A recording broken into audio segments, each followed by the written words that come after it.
Tragedi banjir Sukabumi, istri dan putrinya ditemukan berpelukan, sang suami malah sibuk berdagang. Warga kampung Gumelar, Kecamatan Labuhan Ratu, Kabupaten Sukabumi, digegerkan oleh perilaku seorang pria bernama Aang yang berbohong tentang keberadaan keluarganya setelah banjir bandang melanda daerah mereka. Saat warga sibuk mencari korban, Aang tetap menjalankan aktivitasnya di toko kontongan tanpa menunjukkan kepedulian terhadap nasib istri dan putrinya. Sebelumnya, Aang mengklaim bahwa istrinya dan buah hatinya selamat dan telah mengungsi ke wilayah Cikaka, membuat warga percaya bahwa mereka dalam kondisi baik-baik saja. Namun kenyataan berbicara lain ketika tim SAR gabungan menemukan jasad Santi yang akrab disapa Zahra dan putrinya Nurul tertimbun di antara puing-puing rumah mereka.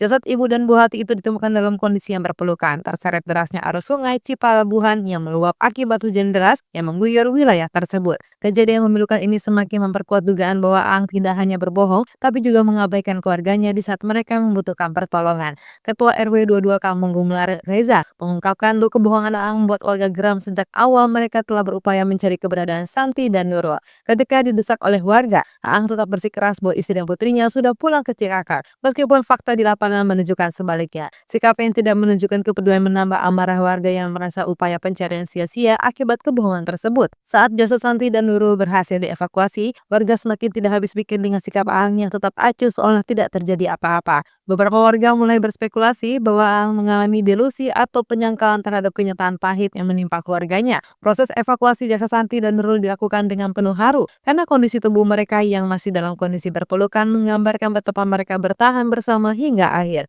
Tim medis memastikan bahwa keduanya telah berpulang akibat terjebak dalam reruntuhan rumah yang ambruk diterjang arus banjir. Sementara itu, Aang yang masih berada di tokonya mulai didatangi warga yang menuntut penjelasan atas kebohongan yang telah ia buat. Pihak berwenang akhirnya turun tangan untuk mengamankan situasi dan mencegah potensi amukan massa terhadap Aang. Beberapa warga mengenalnya sejak lama menyebut bahwa Aang memang kerap menunjukkan perilaku aneh, terutama setelah kejadian bencana ini. Warga sekitar berharap ada pemeriksaan lebih lanjut terhadap kondisi mental Aang. Apakah ia memang sengaja berbohong atau dalam keadaan terguncang secara psikologis? Kasus ini menjadi perhatian publik karena menggambarkan bagaimana dampak bencana tidak hanya merenggut nyawa, tapi juga mempengaruhi psikologis korban yang selamat. Saat ini, jasad Santi dan Nurul telah dievakuasi ke RSUD Pelabuhan Ratu untuk proses lebih lanjut sebelum dimakamkan oleh pihak keluarga.